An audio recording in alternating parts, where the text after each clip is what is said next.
Assalamualaikum warahmatullahi wabarakatuh. Perkenalkan, nama saya Riki Yulian dari program studi teknik manufaktur dengan NIM 2305 atau 2300029. Pada kesempatan kali ini saya akan mempresentasikan materi dari makalah saya, yaitu manajemen perawatan industri. Mana di sini akan membahas tentang khususnya di bab 7 dan bab 8, yaitu tentang keselamatan dan manajemen risiko perawatan serta implementasi dan pengembangan manajemen perawatan. Oke, langsung saja kita mulai.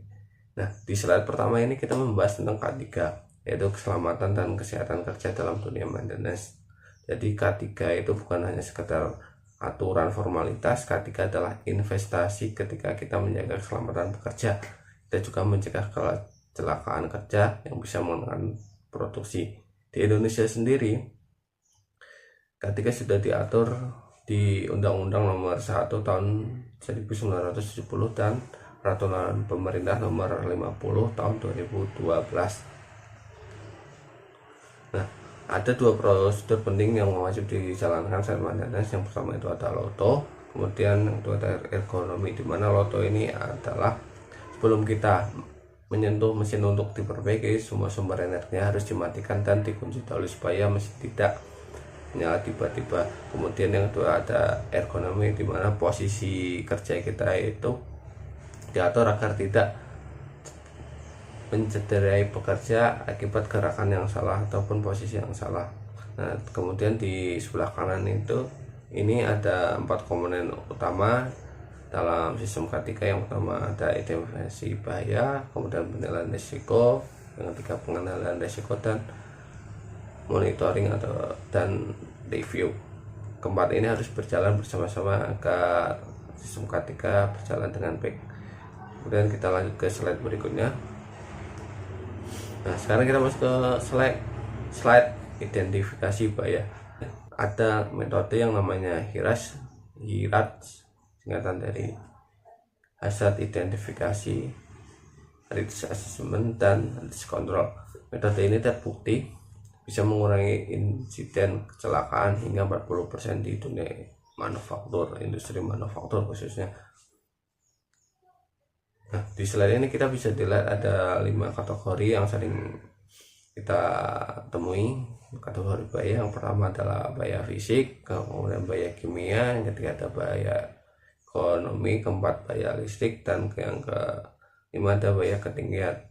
Di fisik ini seperti kebisingan, panas atau getaran yang bisa mengakibatkan gangguan pendengaran atau luka bakar. Kemudian di bahan kimia ini adalah dari bahan kimia mungkin pelarut, gas beracun yang bisa menyebabkan keracunan. Kemudian di ergonomi ada postur kerja yang buruk dan beban berat yang bisa menyebabkan nyeri punggung atau cedera otot jangka panjang. Kemudian ada di listrik, di mana tekanan tinggi atau kabel bocor yang bisa menyengat atau menyebabkan kebakaran. Kemudian di ketinggian, bahaya ketinggian itu adalah bekerja di atap atau tangga yang bisa menyebabkan jatuh. Jadi semua bahaya ini solusinya adalah kenali dulu, lalu gunakan APD yang sesuai dengan K3 atau standar keselamatannya. Kemudian kita lanjut ke slide yang selanjutnya. Di slide 4 ini adalah manajemen risiko perawatan. Nah, setelah kita mengidentifikasi bahaya, langkah berikutnya adalah manajemen risiko. Di slide ini ada 2 alat penting. Yang pertama itu ada matrik risiko, kemudian ada hierarki pengendalian. Nah, kita bahas dulu yang matrik risiko ini atau matrik diagnostik, dimana cara kerjanya itu sebenarnya kita hanya menilai setiap risiko dari 2 sisi, yaitu seberapa sering kemungkinan terjadi dan seberapa besar dampaknya. Dari sana kita bisa tahu mana yang harus diprioritaskan. Kemudian yang kedua itu ada hierarki pengendalian. Ini adalah urutan langkah pengendalian yang paling efektif sampai yang terakhir atau langkah yang terakhir. Urutannya itu dari yang efektif, yang pertama itu ada eliminasi, di mana kita menghilangkan sumber bahaya sama sekali. Kalau tidak bisa, kita menuju ke langkah kedua, yaitu substitusi, ganti dengan yang lebih aman. Kemudian yang ketiga ini adalah rekayasa teknik, yaitu memodifikasi peralatan.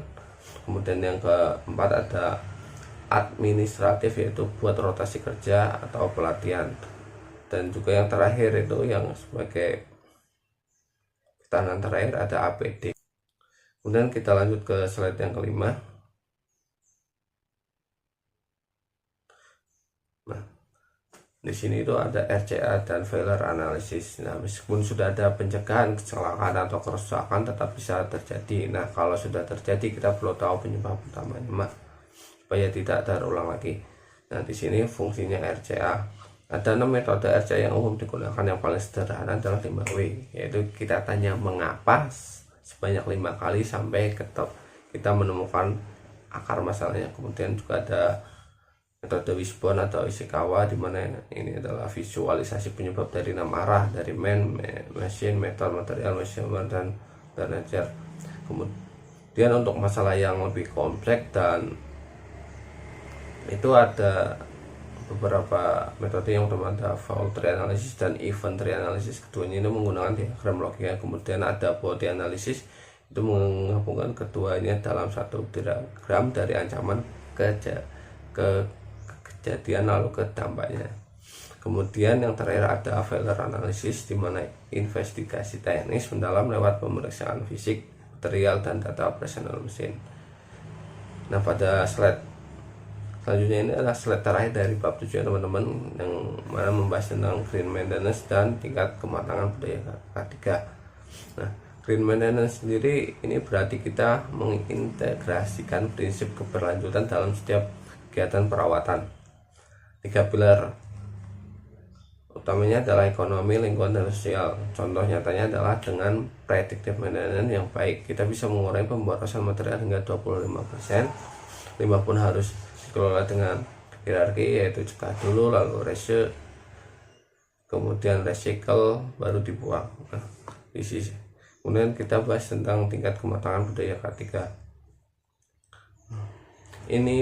Ini seperti skala kedewasaan organisasi dalam memandang K3, mulai dari level 1 yang rendah, di mana K3 hanya dilakukan karena terpaksa ikuti regulasi, kemudian sampai level yang tertinggi itu level 5 ya, di mana K3 sudah menyatu sepenuhnya dalam cara kerja sehari-hari.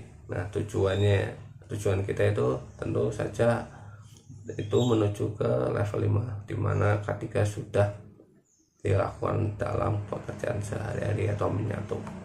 Mungkin itu dulu untuk tahap 7, kita lanjut ke bab 8.